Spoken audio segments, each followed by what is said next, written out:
Welcome to the Q.A.C. Team podcast series with your host, Charles Luttrell. Our series features leaders and business owners in your community discussing the customer experience, employee satisfaction, and performance improvement. Our series will help share strategic ideas for coaching and mentoring through mystery shopping in a post-pandemic economy. And now here's your host, Charles Luttrell.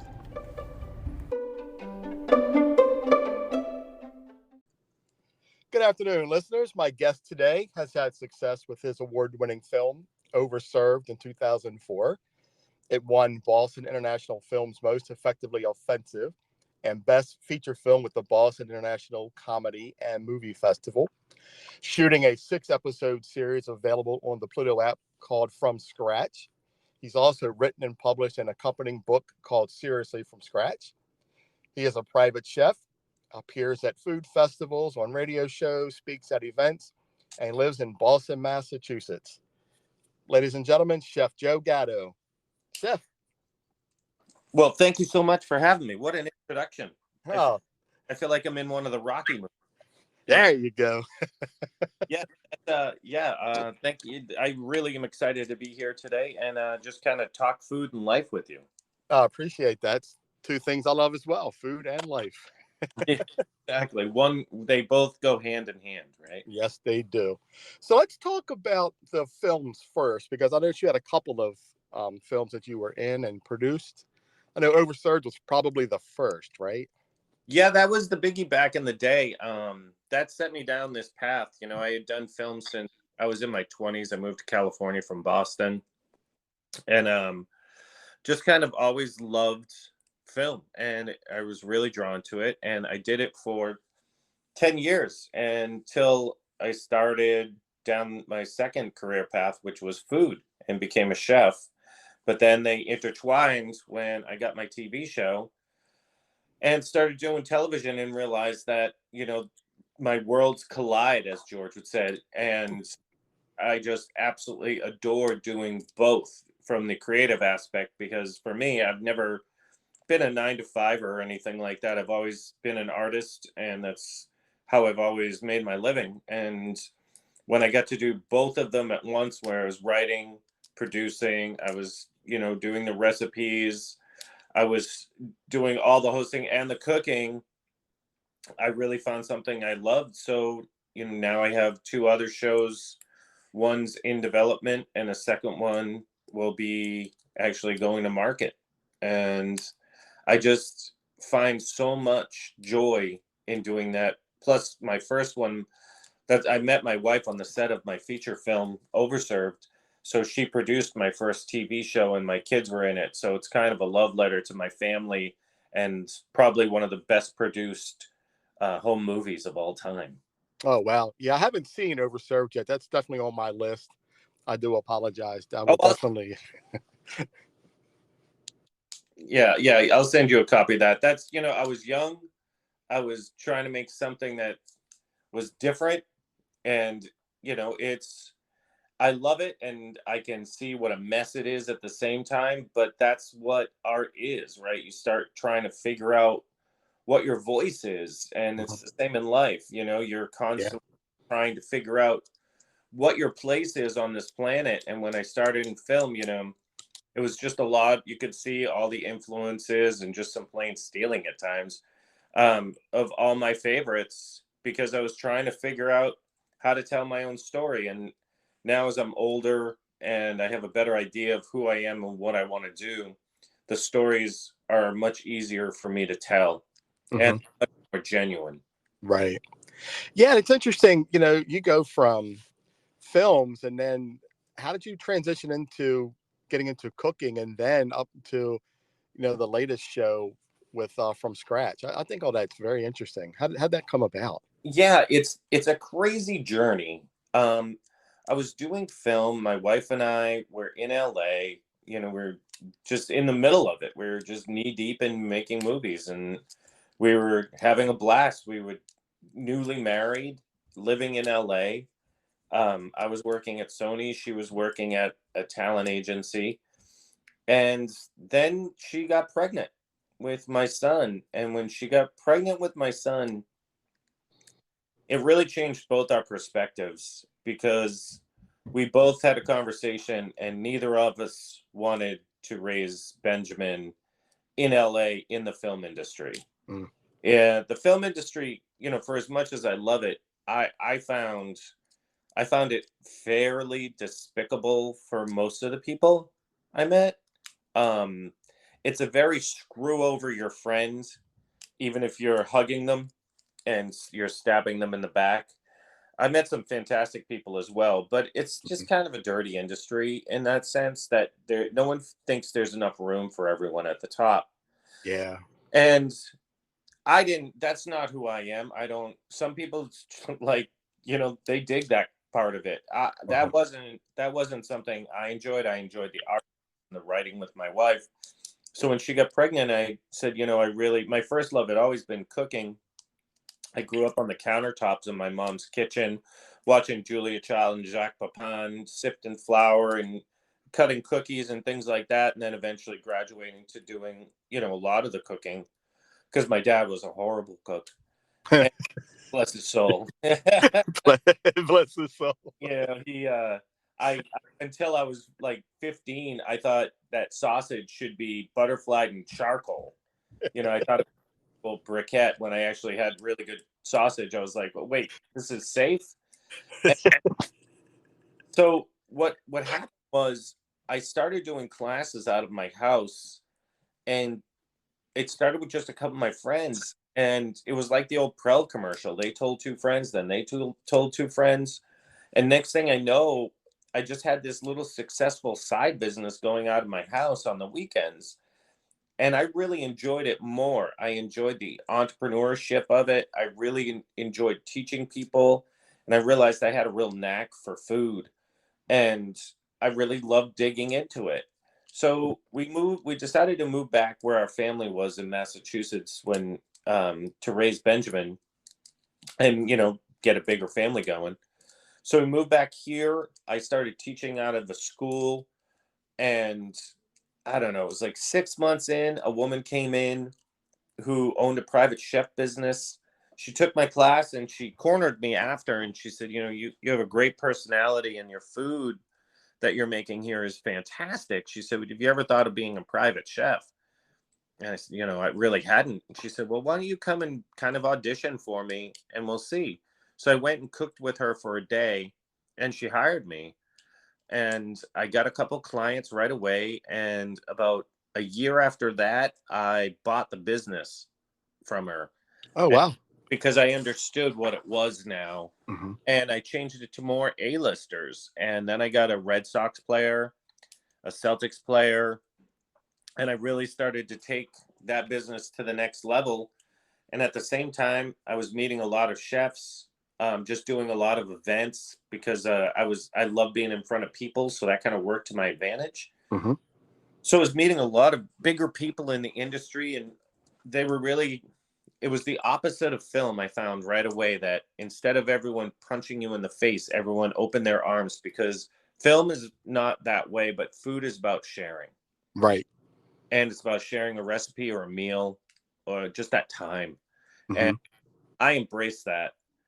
So I got a book deal through another chef, Andy Husbands. He introduced me to his publisher, and they gave me a deal because they thought From Scratch was a really interesting thing that I did. I had a little niche.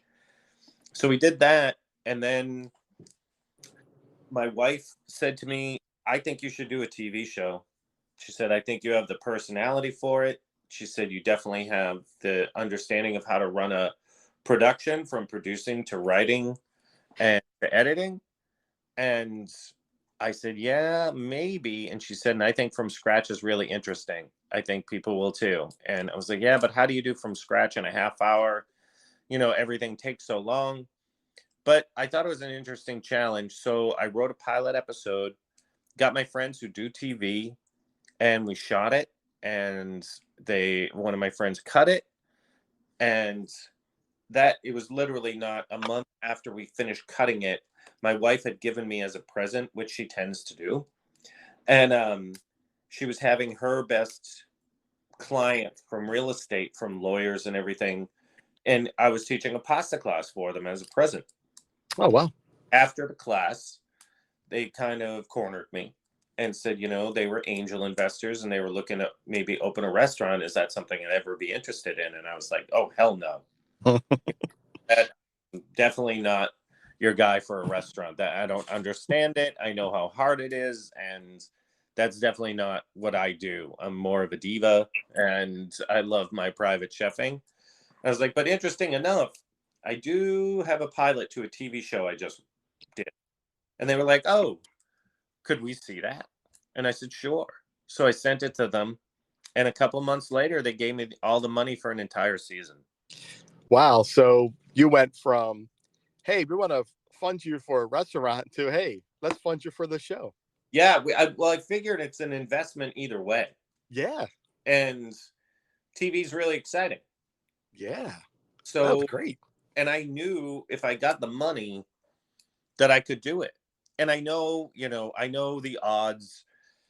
I knew it, like a TV show actually getting on air anywhere is less than slim to none. Mm-hmm. But I also knew I had the personality for it, and I knew I had the production backgrounds. I knew I could pull it off. I knew I could do something that was unique and different. Mm-hmm.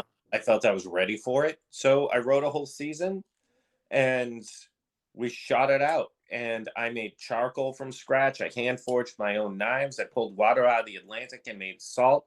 I milked cows and made butter and cheese. I broke down a whole cow and ground them into hamburgers and made hot dogs. I mean, I did everything.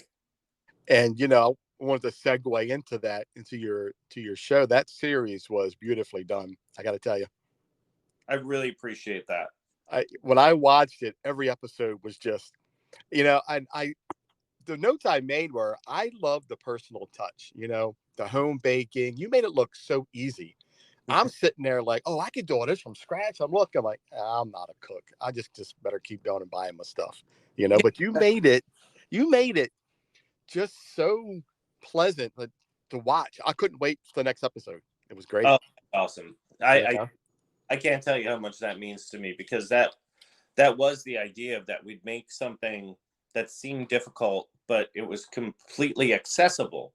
Right. You think, oh, that guy's doing crazy things, but all of a sudden when you see it, you're like, wait a second, that's not as hard as I thought it was.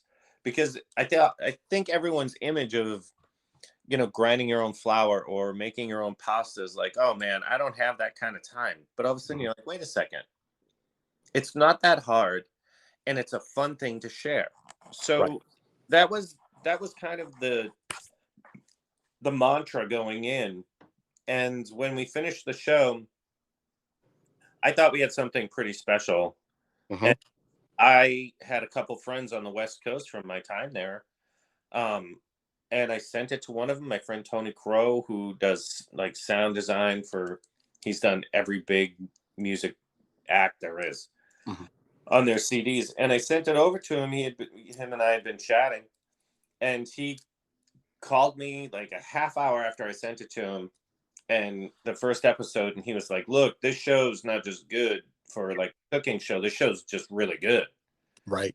And he had a friend who had just started at a distribution company, and that's what you need as the next step. You need distribution before you get onto a network. You don't just get picked up by a network. Ah, okay. It has to go through the proper channels. It's a long, grueling task. So it's a whole process. Yeah. Yeah. Someone to see your show that distribute show, and once a distributor makes a deal with you to distribute your show, let it be upfront fees, percentages, worldwide distribution, whatever it is, Mm-hmm. then they bring it to the networks. They make the deal with the network, and then the network has to decide Mm-hmm. if you up. If in a pre-existing show, it works different when you're developing one. Right. And he sent it over to his friend, and his friend loved it. She thought it was fantastic. She brought it to her boss. He loved it, and then it went up the chain till it got to the VP. And the VP saw it, who's now a great friend of mine, Danny Boulardi over at Principal Media.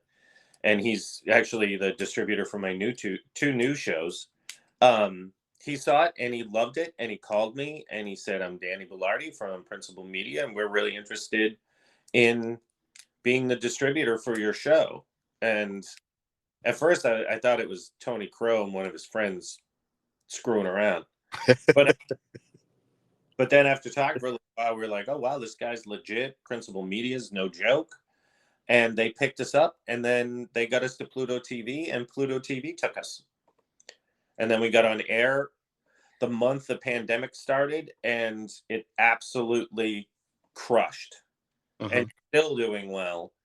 And just people, I get emails, letters, Instagram messages every day from people that have watched the show and found it inspirational. And it's kind of just done its thing in the world where it's found an audience. I always loved Julia Child, and I found that she was the biggest inspiration when she was cooking, that she made everyone feel like they could cook. And when we sat down to make the show, that was really the key component for Mhm. me to get in the kitchen and not just make meals that they want to shove in their pie hole, but to make meals that they want to share, and not just share the meal, share the time together. Share Right. them, knowing that food and breaking bread together is something that's so wonderful and intimate, and it's it's a way to share time like no other. Right. And it seemed to have done that. That's something I liked about it. The episodes were all about, family. You were getting your family involved, your kids, your wife, and then, the end with your birthday.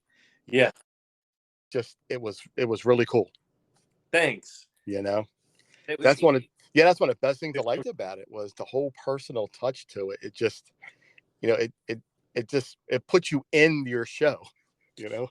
that was kind of, I wanted everybody to like feel like we were in their living room just sharing time, and that they were going to see us tomorrow. One of the biggest compliments I get from people is when I'll meet them and doing an event, or even just at Whole Foods the other day, Hmm. and someone will say, "Oh, I'll talk to them for a couple minutes. They'll be fans of the show or my radio show or something." And after talking to them for just a couple minutes, someone will say, "You're the exact same on and off the air." That's a huge compliment to me, because that was a big thing for us, that it's not shtick, it's not a TV persona. This is what we do. My family and I spend a lot of time, and we spend a lot of time cooking. And Hmm. I mean, we were just talking before I came on, and one of my daughters is homesick today, and we, just making dough, rolling out pizza, and just sitting there chit chatting as she's sniffling away. But the pizza was really good, and she loved it. It was a 72-hour dough that I had left over, and we just had a blast. And you know, that kind of time, you can order a pizza, and it can be great and it be delicious. But when you make a pizza, you're making a memory. You And know, and I was that going to say that. Think for about the memories you're making. Absolutely. that's what the show was. It wasn't hard to make the show when I share things like that with them all the time when I do trips. I mean, I was on the cover of a magazine a couple months ago, and they're flying me to Austin for it. And I was like, yeah, I was like, part of it is, my family comes with me, and they were so generous, and they were like, of course. Right. So the fam came down, because my career it's all encompassing, and that's really what I wanted to show people, that spending that time doing these trips, it builds such a closeness and such a relationship that it's invaluable. And for me, food is kind of the focus, but it's the backdrop to really the family. Hmm. Absolutely. And going on those adventures, knee deep in the muddy waters, you're looking for the family. That day was still, my son's 13 now, and he's such a little guy in that one. And he still talks about that day. Right. It was just the mud was. I was laughing so hard. Look at the mud, man. And Yeah. you guys were what, waist deep in it? A lot of flip-flops were lost that day and never recovered. The clams now own them. Right. And I made a note, right? Because I'm just curious. Because since the show was so raw, and that's the best way to put it. It was raw. you could say it was your personality. I don't think it was staged. It Oh, wasn't a lot of, let's play this out first and then record it. You shot it, right? yeah, You know, there and was. yeah. And my question was, were there any bloopers? Oh God, yeah. Oh Because God, that's your personality. there, I there knew was it. there was another season's worth of bloopers.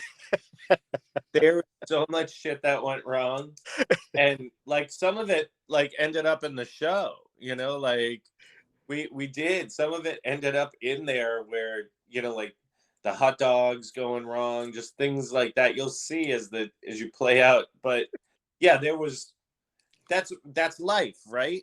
Like I'm Yeah, a big believer in that failure is so important. yeah, yeah. And the lobster, when you were having troubles banding the claws in the lobster. Oh, and Captain Dave was just relentlessly giving me crap the entire time. Had had you that was like a 4-hour tour, it's like Gilligan's Island, Oh, and gee. the amount of shit he gave me the entire time was, and it was so funny. Like we became buds like instantaneously, and it was so every because I never been lobstering. Uh-huh. Lobstering, you don't realize like, man, lobstering's friggin' hard. Yeah. Is it the same as like going for crabs too, right? Because it's kind of same pots, right? Where you catch them Yeah, the same way. yep, yep. It was just it's just a lot. I think that I learned a lot about just how hard people's jobs are as well. Like Hmm. when we went to pick everything that we were going to use on the show through the entire season. We wanted to either pick it off a tree or pull it out of the ground just to have as B-roll. So we went up to a farm for a day, and they were like, "Oh, we have this. You can pull this," and you know, so I was up on that farm. There were the guys that were working on the farm were there like 2 hours before me, and I went out on the farm and I started picking stuff. I was about an hour in, and I'm like in tears, like someone's holding an umbrella to shield me from the sun. I'm chugging water. The guys that are working on the farm are just looking at me like, "Who is this guy?" Don't let him work here because he's useless. He'll never make it. No, I would never make. I was like, how could they do this all day? I'm like, oh my god, it's so hot, it's so hard. I'm bent over. Now, was it challenging to be able to get up to Fenway to be allowed to pick their No, that's vegetables? fairly easy. It it was that was a really fun thing to do because it was brand new at the time, the Fenway Farms, but they let us. I knew the people that were installing the gardens Mm. back when they were pulling them in, and then I started cooking for a Red Sox player, so it was fairly easy to get up there, and it was they've done even more with it now. I've been trying to push to do like a dinner up there. Yeah, that would be great. Yeah, Yeah, that would like you literally pick the produce and make something. yeah. So, one of the part that stuck out with me was when you were doing the hot dog making. That Yes. that was some funny stuff, and I know there's bloopers galore there. Oh But my. but you had mentioned that there was no mentor for how to make the hot dogs. You just had to figure it out on your own. Yeah, that was the whole thing was and that was that guy's Phil ended up he's my sous chef now. He Oh, ended up great. like getting so into cooking. He was playing in bands at the time, but I mean that was like 6 years ago. And he just jumped into food, and now he does tons of events with me, and he's a fantastic cook. That's But great. he wanted to make hot dogs beforehand. He's like, can we go by your house this week before we shoot next week so I get a better feel of how it works? And I was like, no. And he was like, what do you mean? I'm like, no. I'm like, I don't think that's a good idea. I'm like, I think you should struggle. He was panicked before we even went on. Oh man, It, me. that's great. That was good. Yeah, That that was good. was a fun thing to do. And the hot dogs really did come out awesome. Yeah, I liked. I forgot which camera man it was. One that he tried at the last. He said he always tries things, and Oh he's yeah, that was Ryan. Ryan. He asked about how he was like, "I'm honest about how they taste," and he looked at the camera and was like, "Oh yeah, this is really good." Yeah, those were that was, if I'm not mistaken, that was we made 5 pounds of homemade maple chipotle bacon, and I ground that up with pork and like ground pork, the homemade bacon, and a little beef and garlic and a couple other things, and then emulsified it and stuffed them. Oh, Those things, I still remember them being off, and we did the Stoneham Farmers Market and fed a whole bunch of people, and people just went crazy. The food came out really good. right, that's great. Yeah, they look. Your crew looked like they had a fun time too. Is that the same crew that you used the whole time? They like your group of friends that are your Yeah, film crew. guys, Tony Flanagan, who's one of the camera guys. I've been friends with Tony since, good Lord, 1988. And he's like an award-winning cinematographer. Ryan Cavanaugh, who was the director, I've been friends for, I don't know, 20 years, 15, 20 years, something like that. And Adam, I've known forever as well. Yeah, I tried to, when we were putting the crew together, having done so much production, one of the things I knew for me, that I wanted guys that were fun and talented, and that they just did it, because I don't like to micromanage or anything like that. I hire talented people because they're talented, and I want them to do what they do. My idea was that I just guide everything. I Hmm. keep the parameters, knowing that we're getting the story, but let them kind of do what they do best. And one of the things they do best is make me laugh, and I make them laugh. And that always is important, because everything comes through the lens. The lens doesn't lie. It shows lies and it shows truth.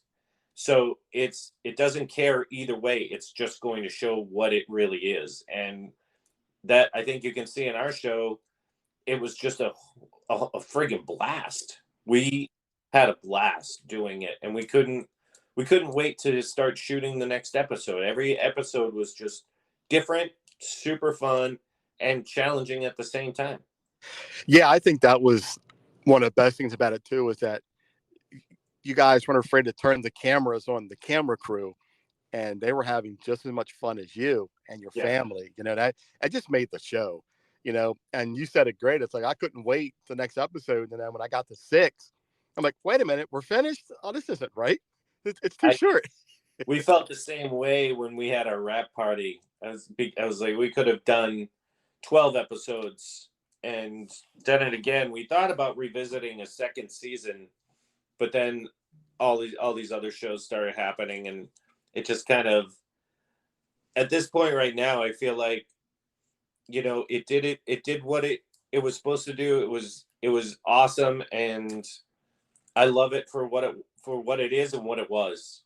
Yes, and I'm glad you mentioned that because I was going to ask you about, will there be another season with it? But since you're busy doing these other shows you have coming up, you're never going to do a second season to I, it? You think it's I done? say never, but for me, after doing something that was that challenging, because acting as writer, producer, executive producer, line producer, like, from line, and those are all different jobs, from having to do the budget, just doing, and then being on camera every day, and then you know being involved in the edit and doing all the voiceover, and then having to sell the show and get distribute, like, I did everything. Yeah, it's a lot, isn't it? Yeah. It it becomes it becomes very overwhelming at times, and I'm not crying about it, because I have a TV show, but it is it was all encompassing. And so when I look back on it, I'm like, yeah, I did it. To do it with a budget would be interesting, but to do something different in TV and do another show that's different, but produced in more, just a bigger budget and things like that, that's like a different challenge. Yeah. So I'm looking for a different challenge right now. And I mean, it's not to say that I would never go back and revisit a second season because I love doing it. But I also, there's this part of me that's like, you can't go back, you know? It will never be the same as it was. And right now I'm looking for something different and more, just a different challenge. Yeah, that is true. I think, if you look at it, if you go back and try to do it again, it would be totally different. It would be, because now we're established. Now we'd have more money. It Mhm. would just be, excuse me. It would just be, and it wouldn't, not to say that would be worse. It would just be different. And I cherish that memory because it started us down on a path that kind of haven't looked back. It really solidified me, and my career took off from there. Right. Now, since you've grown after doing the from scratch show and these next two, do you still do private chef, or is that kind of a thing in the past now? Yeah, yeah. I don't do it as much. Uh, I have one client that I've had for about going on 7 years, and um, I've kind of shied away from it a bit and really started concentrating more on the TV. And I have a radio show on NPR um, that I do, and I also do a lot of like big classes in downtown Boston in the Seaport area where I'm teaching like how to make pasta from scratch for 30, 40 people. Or Hmm. we're doing dumplings, or we're doing sushi, or I'm doing pizza and I'm pulling fresh mozz. And you can see a lot of that on my Instagram at Chef Joe Gatto, Hmm. where we're doing all these exciting things with people and teaching them how to do things from scratch, which is one of my favorite things to do. So I do that a lot, and I really love that kind of interaction. I loved private chefing, but I like the bigger classes, I like the TV, and I like the radio. And the more I do it, the more I found that that's really kind of my thing. I Hmm. really enjoy it the most. Right. And you've got your one book seriously from scratch. And have you started on or finished the one that you were talking about from scratch, focused on cooking with kids? Yeah, we were going to do a kid based one that I was writing with my son, and then everything just kind of took off in one direction, and it's still there, but we haven't gotten to the point where we're going to approach a publisher again yet. It Gotcha. kind of stalled when everything else started happening. Right. Gotcha. That's great. It's hard because I have so many projects, and I know for me I have what one to work on because it takes all of my energy. So I have to really focus. If I spread myself too thin, I'll end up with mediocre projects. And I really want each project to be super special. Yeah, I'm feeling that now because of what I'm doing. And I've got 3, 4 different things that I'm working on that I'm trying to stay focused on, you know, Right. 3 of them, but it's hard because you want to put your attention on one, then you move your attention to the other, and you go back to, it's like the spinning plate syndrome, right? You got to keep them spinning. That's exactly it. And I've kind of made this pact with myself to really make, when I'm going to choose something, to choose that and make it the best I can. Because when I spread myself too thin, there's just no way to put all the energy I have into something if I'm doing too many things at once. And my art is over here, my brain's over here, my cooking's over here. And then I'm like, oh, crap, that's right. I have to do this other thing. And I want to leave time to make sure that I'm spending time with my fam. Right. And we're going skiing, and we have a place down in Tulum in Mexico, and like go down there and take a vacation. And I'll tell you, just one of the big things this year for me has been to enjoy the moment and not always be looking and that carrot that's dangling in front of me. Yeah. It's an easy thing to get caught up in. Hmm. Like, oh, when I get this, then I'll be satisfied. When this happens, then I'll be good. But Hmm. it is not for people like us that are just workers and that want to keep accomplishing things. So I've done a real purposeful thing this year, and it's worked. Yeah. Uh, Enjoying my time, like on my radio show, just really enjoying my time at the studio. And when I went and made chocolate with a chocolatier, like really just enjoying that couple hours of learning and not worrying about everything else, just really kind of living in the moment and realizing that I have a fantastic career, I have a fantastic family, and that I'm super lucky. Right. Yeah, that's how I look at it is, we all have the same 24 hours in a day. Hmm. And I that's what grounds me as I look at, all famous people who do all these things. They have the same hours in a day that I do. They figured it out, so can I, and that's what I'm working on and focusing on those 24 hours. And I get the same joy from I love interviewing people. I love their story. And most of all, I love helping people. That's my background, customer service, and I love helping. That's fantastic. That's an awesome attitude because that will get you super far. And the big thing is like, I mean, that's what we're always looking at, right? Like what's the end goal? And I keep coming back that the end goal for me is just spending time with my family and really enjoying this time as my kids grow. And what can I do to increase that? Yeah. That's Yeah. that's it. Yeah. Yeah. And, I've had some unfortunate events in my life. My parents passed away at a pretty young age.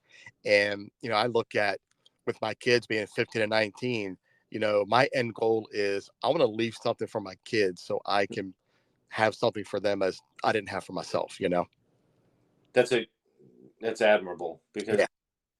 that's what it's I mean, then what it boils down to. I mean, I can have all the TV shows in the world and all the radio shows in the world, but you know, getting to do it with my kids has meant even more because like my daughter Cassidy, she has a real she has like that personality that she's just a big personality. She gets it from her, and she just loves to do like anything with me. So I took her on the radio with me, and we had all these ice cream makers on, and she just got there to sit on the radio, eat ice cream, and talk. And her friends heard her, and like it was great being on the radio. But I'll tell you, my favorite part was the ride in and the ride back. Just Wow. chat. Just having that conversation with her. Yeah, just yeah, Yeah. just how goofy she is and how what that verve for life that she has. And they teach me a lot at all the time, especially we do a lot of painting together and stuff, and they teach me to really let go, Uh-huh. create, and not be afraid and take chances. Uh-huh. And I love having that around. So I want to have that around more. I think it makes me a better person and a better artist. That's great. Yeah, I'm the same way, man. That's both of my girls are they're the best thing that's happened to me. And on top of everything that I do, I make sure I spend time with them. If they need me, I'm there. You know. Yeah, I can tell just by talking to you that's why we connect, and I mean that's why I find I connect with people. It's that common bond over family, and that's why food is such a draw for me because it's such a natural. I mean, they go hand in hand. I mean, Uh-huh. there's no two ways about it. Food and family. I mean, how many times do you hear that a day? I mean, for me, it's every day, and they call the kitchen the heart of the house for a reason. Right. Yeah, I make a every Wednesday. I make it a point to have dinner with my kids, and it's just them. Just all the three of us. And whatever we do, if we make something at the house or we go out, it's that time, quality time with just the kids and myself. It's a you got to have it. You got to have it because it goes. My littlest just turned 5, and I was like, "Wait, what?"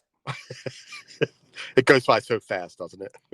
Right? Because like when I was growing up, I remember my mom turning 42 and thinking, "Wow, that's she's gonna die soon." It's like how I thought. Like I was like, she's getting really old, and Yeah. now 53,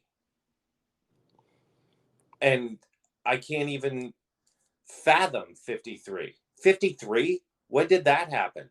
Yeah. Yep. You know what I mean? I just went to my high school reunion and I was like, wow, we are old. You know what I mean? We're old, but we're not old, man. You're only as old as you feel, right? Young at heart, and I try to exercise as much as I can, but I mean, 53, right? The Beatles would be laughing at us. Exactly. Yeah, when you listen to our music now, they say, listen to this oldies. That's not oldies, that's my music. Yeah, it's oldies. Right. I'm like, wait a second, oldies? That's Snoop Dogg, like. Right. Oh man. Oh, Chef Joe, thank you so much, man. I really appreciate this conversation. It's been a great interview. I can't even tell you what a pleasure this has been. Anytime you want to have me on, please have me on. You're wonderful, and this was just a great way to spend part of my day just chatting with someone like you.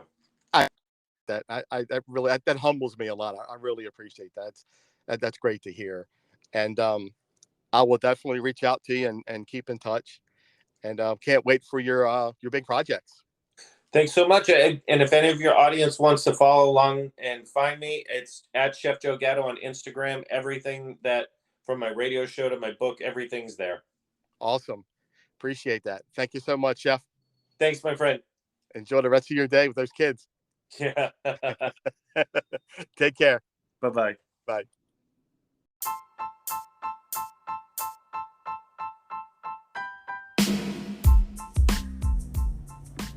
You've been listening to the Q.A.C. Team podcast with your host, Charles Luttrell. Today, we took you beyond the restaurant table and into the kitchen with leaders and business owners in your community. For more information, visit us at QACteam.com or Facebook and Instagram at QAC.team. Thanks for listening.